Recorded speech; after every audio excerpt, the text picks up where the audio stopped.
Vamos abrir em Salmos, capítulo 90, versículo 12. Aleluia. Ontem, quem não veio, no culto de ontem à noite, levanta a mão. Quem não veio, perderam. Ontem estava uma bênção, ouvimos a palavra do Senhor ontem, cantamos ao Senhor nosso Deus e fomos abençoados. Então, os que não vieram ontem no sábado, estão convidados no próximo sábado a cooperarem com Deus, amém? E estarem aqui louvando e glorificando o nome do Senhor. Quem achou, diga amém, Salmos capítulo 90, versículo 12. Amém?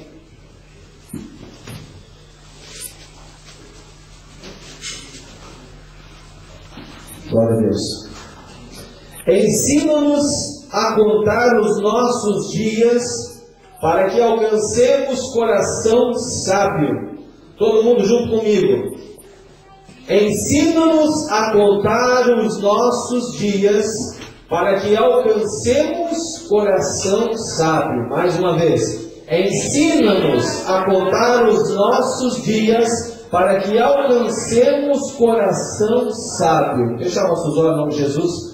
Senhor, grande Deus, eterno Pai, mais uma vez, ó Deus Santo, autor e consumador da nossa fé, ó Pai, te agradecemos por a oportunidade, Senhor, de ter nos dado, Senhor, de glorificarmos, exaltarmos o Seu santo e poderoso nome, Deus de Israel. Pedimos que venha falar ao meu, aos nossos corações nesta tarde, ó Pai. O Senhor já falou aos nossos corações pelos cânticos entoados, ó Deus, pelos testemunhos, Senhor, e por tudo, Senhor, porque nós estamos diante do Senhor na Tua casa, Senhor, e esta será chamada casa de oração, Senhor, casa de todos os povos, Senhor. Ó Deus querido e santo, glorificado é o Seu nome, ó Pai. Fala comigo, fala com a Tua igreja, Senhor. É o que nós pedimos, Senhor, confiando e crendo na Tua palavra, e todos digam amém, Jesus. Poder assentar em nome de Jesus? O amém é o assim seja. Ontem estivemos tendo a oportunidade diante do Senhor nosso Deus, com a mensagem Deus insiste em nos usar. E foi uma bênção. Ontem eu aprendi de Deus o quanto Deus insiste em me usar, em te usar, em nos usarmos, para que nós possamos ser bênção diante dEle. E a palavra que o Senhor me deu nesta tarde, eu não esperava que fosse pregar hoje, mas glorificado é o nome do Senhor pela oportunidade. E a palavra que o Senhor me colocou nesta tarde diz assim: ontem, hoje e o amanhã. Aleluia, Senhor. O que você, eu, nós fizemos ontem? Para pensar em alguns milésimos de segundo. Porque nosso cérebro humano, a capacidade é muito grande diante dos computadores que ainda têm aí hoje, que são muito potentes, por sinal. O que nós fizemos ontem? O que nós fizemos, então pense agora um bocadinho, o que nós fazemos ou fizemos hoje? O que nós faremos amanhã? A mídia está preocupada em transmitir e retransmitir acontecimentos, e isso já vem desde os primórdios da antiguidade. O homem, através dos seus registros, desde das invenções da primeira escrita, ainda dos escritos da pedra roseta, do escrito da escrita cuneiforme, dos hieroglifos egípcios, o homem sempre está preocupado, desde o princípio do mundo, desde que o mundo é mundo, há registros.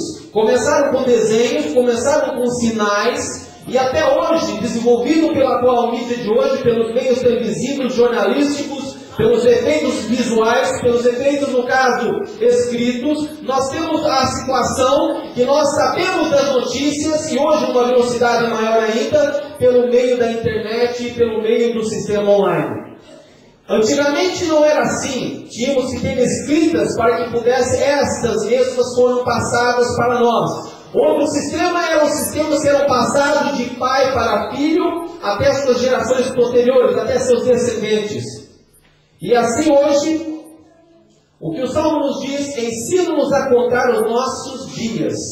Será que nós, eu, você, nós estamos diante do Senhor, pedindo para que Deus ensine-nos a contar os nossos dias? Por acaso, diante de Deus, o que seria para Deus os dias que eu tive ontem? O que seria para Deus, meu amado irmão, minha amada irmã, amado visitante que nos visita nesta tarde, o que seria diante de Deus, para Deus, o seu dia ontem? O que é para Deus o meu dia hoje? E o que é para Deus o nosso dia amanhã? A grande preocupação do homem foi sempre escrever a sua história, seja ela má, seja ela boa, seja ela de vitórias, seja ela de derrotas, seja ela de experiências, seja ela em que segmento seja, o homem sempre preocupou-se com ela. Agora paramos um pouco, fechamos um parêntese, alguns pontos, e pensemos, o que Deus pensa da minha e da tua na nossa vida? Esta foi a pergunta que o homem de Deus, um dos homens de Deus, fez naquela altura. Moisés, nós vemos que o salmo foi escrito por Davi, alguns para os levitas da casa do Senhor, e isso foi retransmitido também por Moisés. O que Moisés naquela altura pensou com isso, quando escreveu isso, que foi transmitido até chegar às mãos de Davi, e foi juntado aos salmos? O que Moisés na altura pensou em ensina-nos a contar os nossos dias? O que eram os dias para Moisés naquela altura? O que eram os dias para Moisés quando ele sabia que ele teve uma vida, que ele foi ali colocado no Rio Nilo, que ele foi ali recolhido por uma daquelas que trabalhavam para a filha de Faraó, enquanto muitos foram perseguidos? O que ele pensava naquela situação, naquele momento? Era uma história que ele tinha, que ele sabia. Mesmo assim, fora ele criado na corte de Faraó, fora ele criado nas ciências dos faraós, na astrologia, na matemática, na história, na arqueologia da época, e mesmo assim Moisés foi então uma pessoa que não era um leigo, não era um homem comum, falava 4 a 5 a 6 idiomas na altura, idiomas ora estes que são línguas mortas que já não existem no meio de nós hoje. Mas para que Moisés pudesse pensar naquela altura, ensina-nos a contar os nossos dias, é porque ele chegou a uma concepção que ele devia sentar e que ele devia analisar o quanto Deus fez para ele naquela altura. Quem sabe quando Moisés escreveu isso, quem sabe quando ele parou para pensar isso, ele já estava lá no deserto com o povo, e quem sabe ele estava ali ouvindo ali tudo que se passava, uns que reclamavam, Moisés, já estamos passando fome, o que passa conosco, não temos o que comer, e novamente, mais uma vez, o homem de Deus chegava na presença de Deus, clamava a Deus, e Deus mandava codornizes do céu. Mas uma vez chegava alguém e reclamava, estamos passando sede, não temos mais fé, isso aqui não dá água, nós precisamos voltar ao templo, voltar ao Egito para que nós possamos ter alguma coisa. E mais uma vez Moisés ali, Senhor, tu me tiraste da terra do Egito, tu me escolheste para trazer o povo para cá, o povo veio, os egípcios vieram atrás, o Senhor nos protegeu, colocou-nos diante de nós ali, derrubou nossos inimigos dentro do mar, depois conosco uma coluna de nuvem de dia, uma coluna de fogo à noite, e mesmo assim naquela altura, muitos deles, os egípcios não conseguiam agarrar-nos, porque o Senhor não permitia. Então agora vejamos, irmãos, a qual foi a concepção, o pensamento de Moisés naquela altura.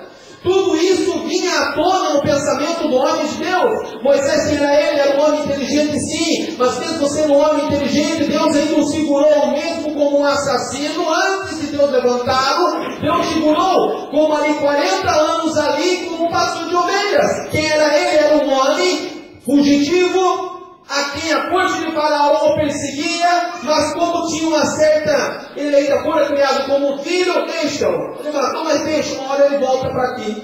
Só que mal sabia o Faraó que esse homem voltaria não para pedir pelo amor de Deus, porque estaria passando fome, ou porque ele estaria em situações complicadas, mas mal sabia Faraó que aquele que saiu da sua própria corte, antes de ser instruído pela ciência dos faraós, ia ser aquele que seria um porta-voz, um embaixador de Deus para o povo que clamava misericórdia.